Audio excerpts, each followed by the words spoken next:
Ένας ήσυχος μοναχός στα βουνά της Πίνδου κάποτε είπε κάτι που σόκαρε ακόμα και τους πιο πνευματικούς ανθρώπους. Η γλώσσα είναι το μικρότερο μέλος του σώματος, αλλά καταστρέφει ολόκληρο τον άνθρωπο. Αυτός ήταν ο Άγιος Παΐσιος ο Αγιορείτης. Και αν νομίζετε ότι η αμαρτία της γλώσσας είναι απλώς κακή συνήθεια ή έλλειψη ευγένειας, προετοιμαστείτε για μια αποκάλυψη που θα σας ανατριχιάσει. Ο Άγιος Παΐσιος δεν μιλούσε για κοινωνική ευπρέπεια. Μιλούσε για πνευματικό θάνατο. Μιλούσε για το πώς η γλώσσα μας μπορεί να γίνει το εργαλείο του διαβόλου, να διαλύσει οικογένειες, να καταστρέψει μοναστήρια, να σκοτώσει την ελπίδα στις καρδιές των πιστών. Σε αυτό το πνευματικό ταξίδι θα ακολουθήσουμε τα χνάρια ενός γέροντα που είδε πίσω από το πέπλο του κόσμου τούτου. Θα ακούσουμε ιστορίες που δεν έχουν υποθεί ποτέ δημόσια. Θα μάθουμε γιατί οι πατέρες της Εκκλησίας ονόμαζαν τη γλώσσα ξύφος διπλούν και φλόγα της γεένης. Και θα ανακαλύψουμε το μυστικό που ο Άγιος Παΐσιος κρατούσε για τους πιο προχωρημένους πνευματικά. Πώς η γλώσσα, όταν αγιαστεί, μπορεί να γίνει ακόμα και θεραπευτική δύναμη. Αλλά προσοχή, αυτό που θα ακούσετε δεν είναι για αδύναμες καρδιές. Είναι για εκείνους που θέλουν πραγματικά να σωθούν. Όσοι επιθυμούν να συνδράμουν σε αυτό το πνευματικό έργο, ας κάνουν κλικ στον σύνδεσμο στην περιγραφή ή στα σχόλια. Στα βάθη του Αγίου Όρους, εκεί όπου ο χρόνος κινείται με τον ρυθμό της καρδιάς και όχι των ρολογιών, ο γέροντας Παΐσιος παρακολουθούσε κάθε μέρα ένα θέαμα που θα έπρεπε να μας τρομάζει όλους. Έβλεπε πως οι λέξεις που βγαίνουν από το στόμα ενός ανθρώπου δημιουργούν ενέργεια. Ναι, ενέργεια πραγματική, ορατή στα πνευματικά μάτια. Όταν κάποιος κακολογεί, έλεγε ο γέροντας, βγάζει από το στόμα του μαύρα βέλη. Και αυτά τα βέλη δεν πηγαίνουν στον αέρα. Πηγαίνουν κατευθείαν στην καρδιά του άλλου. Φανταστείτε το. Κάθε κακό λόγο είναι βέλος. Κάθε κουτσομπολιό είναι δηλητήριο. Κάθε επίκριση είναι πνευματική επίθεση. Ο Άγιος Παΐσιος είχε το χάρισμα της διακρίσεως, το οποίο στα ορθόδοξα πατερικά κείμενα σημαίνει την ικανότητα να βλέπεις τα πνευματικά γεγονότα που συμβαίνουν γύρω σου. Και αυτό που έβλεπε ήταν τρομακτικό. Έβλεπε ανθρώπους που πίστευαν ότι είναι καλοί χριστιανοί να μετατρέπονται σε πνευματικούς δολοφόνους με κάθε τους λέξη. Έβλεπε οικογένειες να διαλύονται όχι από οικονομικά προβλήματα, αλλά από τη γλώσσα μιας θείας που ενδιαφέρεται. Έβλεπε μοναστήρια να σκανδαλίζονται όχι από εξωτερικούς εχθρούς, αλλά από τη γλώσσα ενός μοναχού που απλώς είπε την άποψή του. Και το χειρότερο, έβλεπε πως ο διάβολος χαίρεται κάθε φορά που εμείς ανοίγουμε το στόμα μας για να κακολογήσουμε. Γιατί η γλώσσα, σύμφωνα με τον Άγιο Ιάκωβο τον αδελφόθεο, είναι πυρ, ο κόσμος της αδικίας. Και αυτό το πυρ καίει πρώτα αυτόν που το ανάβει. Ο γέροντας Παΐσιος έλεγε συχνά στους επισκέπτες του «Άνθρωπέ μου, προσέχε τη γλώσσα σου περισσότερο από τα μάτια σου, γιατί με τα μάτια μπορείς να δεις το κακό, αλλά με τη γλώσσα μπορείς να το δημιουργήσεις». Και πρόσθετε κάτι που προκαλεί ρίγος. Όταν κακολογείς, δεν βλάπτεις μόνο τον άλλον. Δημιουργείς έναν δεσμό με το πονηρό.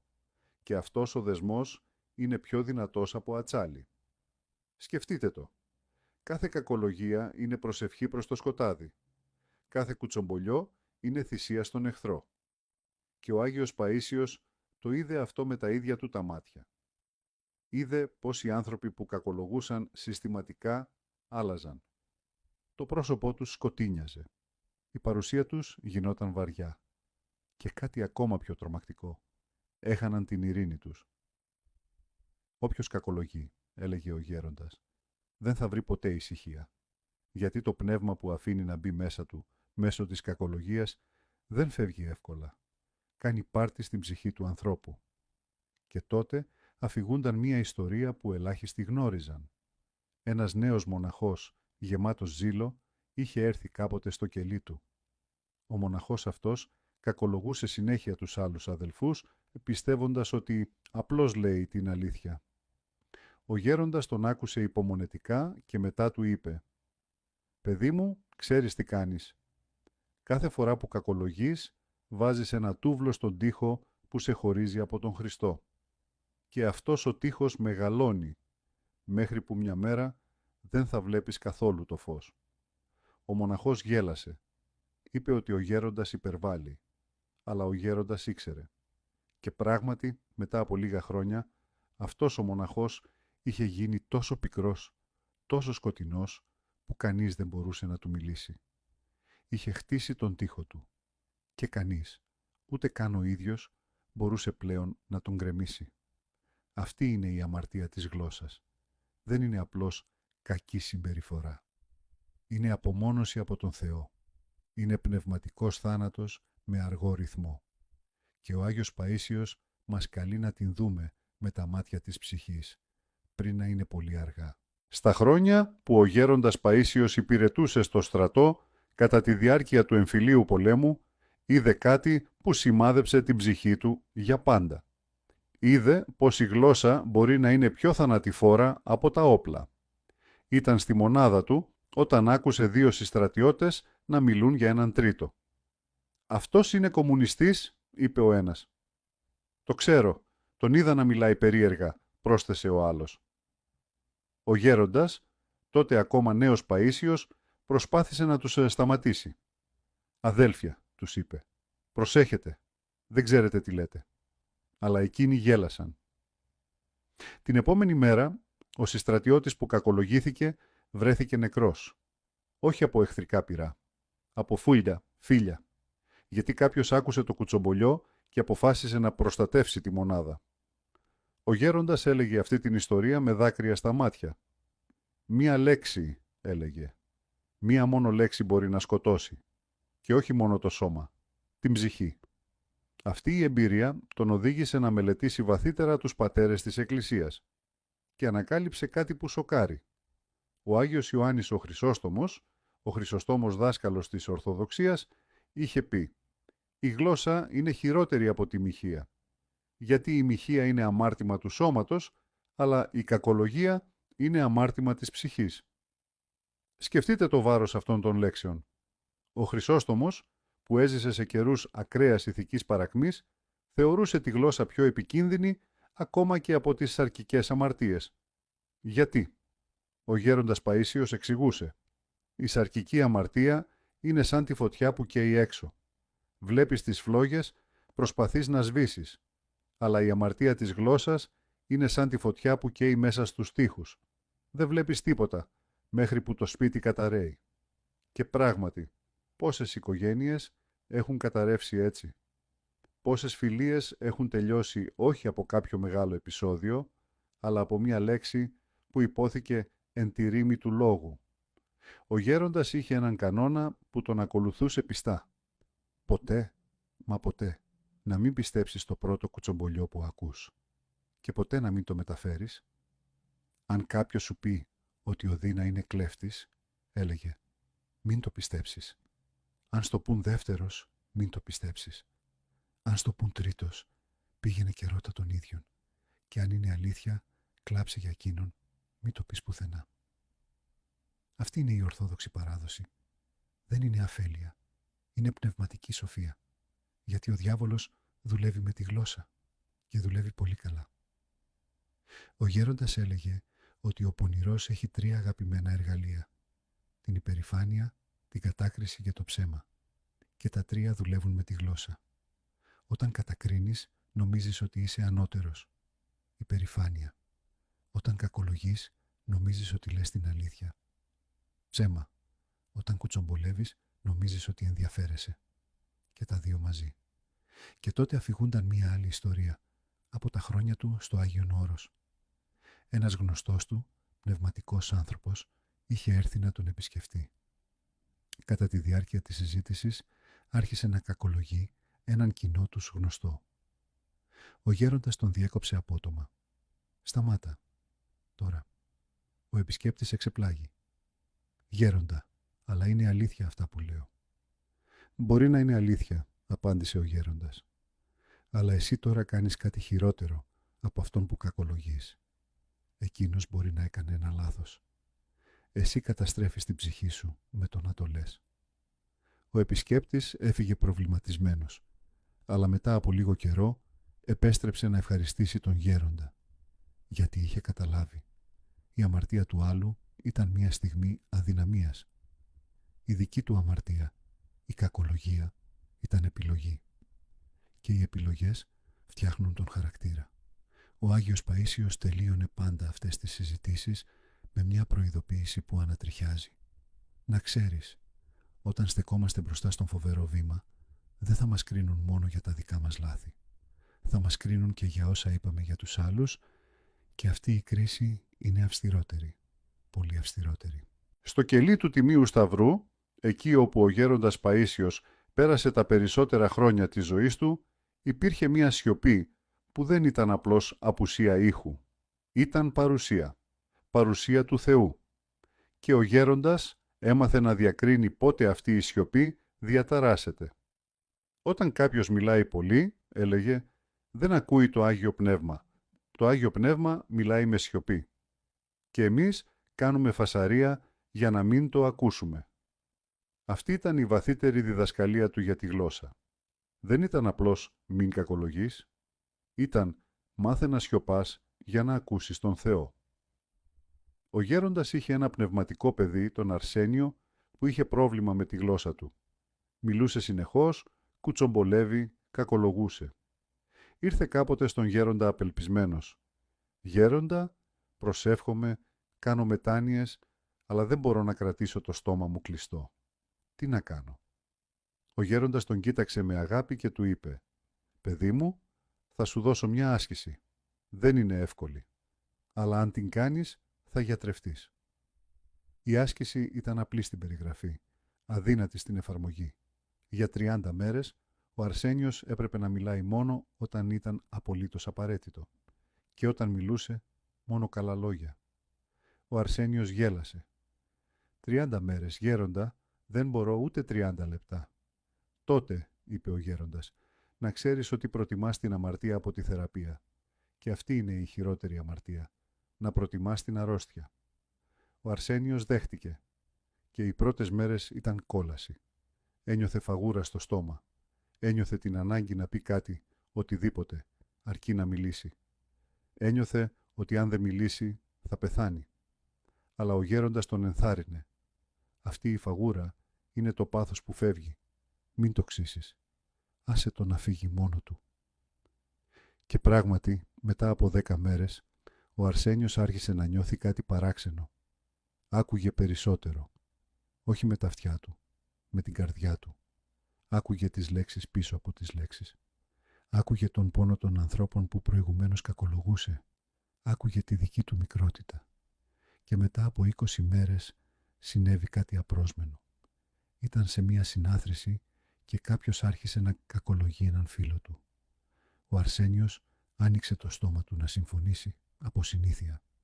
Αλλά τότε, σαν να τον χτύπησε κεραυνός, είδε τον εαυτό του. Είδε πως ήταν πριν. Είδε το πρόσωπο του ανθρώπου που κακολογούσε και συνειδητοποίησε. Αυτός είμαι εγώ. Αυτό το αποκρουστικό πράγμα είμαι εγώ. Και έκλεισε το στόμα του. Δεν είπε τίποτα. Αλλά μέσα του, για πρώτη φορά μετά από χρόνια, άναψε ένα κερί. Ήταν η μετάνοια. Όχι η μετάνοια που λέμε «συγχώρεσέ με Θεέ μου» και συνεχίζουμε. Η μετάνοια που αλλάζει τη ζωή. Ο γέροντας, όταν άκουσε την ιστορία, είπε «Τώρα ξεκινάς. Τώρα αρχίζεις να βλέπεις». Και αυτό είναι το μυστικό που ο Άγιος Παΐσιος ήθελε να μας πει. Η γλώσσα δεν είναι το πρόβλημα. Το πρόβλημα είναι ότι δεν βλέπουμε. Δεν βλέπουμε τι κάνουμε. Δεν βλέπουμε ποιοι είμαστε. Και γι' αυτό μιλάμε. Μιλάμε για να γεμίσουμε τη σιωπή που φοβόμαστε. Μιλάμε για να μην ακούσουμε τη φωνή του Θεού που μας καλεί. Μιλάμε για να κρύψουμε από τους άλλους αυτό που δεν θέλουμε να δούμε είτε οι ίδιοι. Αλλά η σιωπή του γέροντα ήταν διαφορετική. Ήταν γεμάτη, όχι άδεια. Ήταν παρούσα, όχι απουσιαζόντων. Και σε αυτή τη σιωπή ο Άγιος Παΐσιος άκουγε πράγματα που εμείς χάνουμε. Άκουγε τη φωνή των αγγέλων. Άκουγε το κλάμα των δαιμόνων που έφευγαν από τους ανθρώπους που εξομολογούνταν. Άκουγε την καρδιά του Θεού που χτυπούσε για κάθε πλάσμα του. Και όταν μιλούσε, οι λέξεις του είχαν βάρος, γιατί δεν ήταν απλώς ήχη. Ήταν θεραπεία, ήταν ευλογία, ήταν ζωή. Όσοι επιθυμούν να συνδράμουν σε αυτό το πνευματικό έργο, ας κάνουν κλικ στον σύνδεσμο στην περιγραφή ή στα σχόλια. Στα τελευταία χρόνια της ζωής του, ο γέροντας Παΐσιος έλαβε ένα χάρισμα που λίγοι Άγιοι έχουν λάβει στη νεότερη ιστορία. Μπορούσε να δει το αποτέλεσμα των λέξεων στον αιώνιο χρόνο. Έβλεπε πως μία καλή λέξη ταξίδευε στον ουρανό και γινόταν στεφάνι για αυτόν που την είπε. Και πως μία κακή λέξη γινόταν αλυσίδα, δένοντας τον άνθρωπο στο σκοτάδι. Κάποτε ήρθε στο κελί του μία γυναίκα, η Ελένη, που είχε σκληρή γλώσσα. Ήταν γνωστή στο χωριό της για το ότι τα έλεγε έξω από τα δόντια. Θεωρούσε αυτό αρετή. «Εγώ δεν είμαι υποκρίτρια», έλεγε. «Λέω αυτό που σκέφτομαι». Ο γέροντας την άκουσε με προσοχή. Και μετά της είπε «Αδελφή μου, ξέρεις τι σκέφτομαι εγώ τώρα για σένα». Η Ελένη αναστατώθηκε. «Όχι, γέροντα. Σκέφτομαι ότι είσαι πολύ δυστυχισμένη και ότι το κρύβεις με το να προσβάλλεις τους άλλους». Η Ελένη άρχισε να κλαίει, γιατί ήταν αλήθεια. Ήταν δυστυχισμένη, πολύ δυστυχισμένη. Και η σκληρή της γλώσσα ήταν ο μανδύας που φορούσε για να μην φαίνεται η πληγή. Ο γέροντας της είπε τότε κάτι που άλλαξε τη ζωή της. Η αλήθεια δεν χρειάζεται να πληγώνει. Η αλήθεια του Χριστού είναι αγάπη. Και η αγάπη ποτέ δεν ταπεινώνει. Υψώνει. Η Ελένη άρχισε να αλλάζει. Δεν ήταν εύκολο. Κάθε φορά που ήθελε να πει κάτι σκληρό, έπρεπε να καταπιεί τη γλώσσα της. Κυριολεκτικά να την καταπιεί. Και πονούσε. Αλλά ο γέροντας της είχε πει «Αυτός ο πόνος είναι ο πόνος της γένας. Γεννιέσαι με ξανά». Και πράγματι, μετά από έναν χρόνο, η Ελένη ήταν άλλος άνθρωπος. Το χωριό της δεν μπορούσε να το πιστέψει. «Τι σου συνέβη?» τη ρωτούσαν. Και αυτή απαντούσε «Βρήκα τη γλώσσα μου. Την έχασα και τη βρήκα». Εννοούσε ότι έχασε τη γλώσσα της κακολογίας και βρήκε τη γλώσσα της προσευχής. Ο γέροντας Παΐσιος, λίγο πριν κοιμηθεί, είπε στους μαθητές του «Να προσέχετε τη γλώσσα σας περισσότερο από οτιδήποτε άλλο, γιατί αυτή θα σας κρίνει και αυτή θα σας σώσει». Και πρόσθεσε κάτι που αποτελεί την κληρονομιά του. «Όταν φύγω από αυτόν τον κόσμο, θα περιμένω εκεί πάνω. Και το πρώτο πράγμα που θα ρωτήσω τον Χριστό είναι ποιος κράτησε τη γλώσσα του για χάρη του. Και αυτούς θα τους αγκαλιάσω πρώτους». Αυτή είναι η δύναμη της Ορθόδοξης παράδοσης. Δεν είναι νομική τυπολατρεία. Είναι μεταμόρφωση. Είναι το να βλέπεις τη γλώσσα σου όχι ως εργαλείο επικοινωνίας, αλλά ως ιερό σκεύος. Ως θυσιαστήριο όπου προσφέρεις λόγους αγάπης αντί για λόγους θανάτου. Ο Άγιος Παΐσιος μας άφησε έναν θησαυρό, όχι σε βιβλία, αλλά σε ζωές που άλλαξαν, σε γλώσσες που αγιάστηκαν, σε καρδιές που βρήκαν την ειρήνη. Και τώρα, αδελφοί μου, η σειρά μας. Η γλώσσα μας είναι δώρο Θεού. Μπορεί να ψάλει ύμνους, μπορεί να προσευχηθεί, μπορεί να παρηγορήσει, μπορεί να συγχωρέσει, αλλά μπορεί και να καταστρέψει.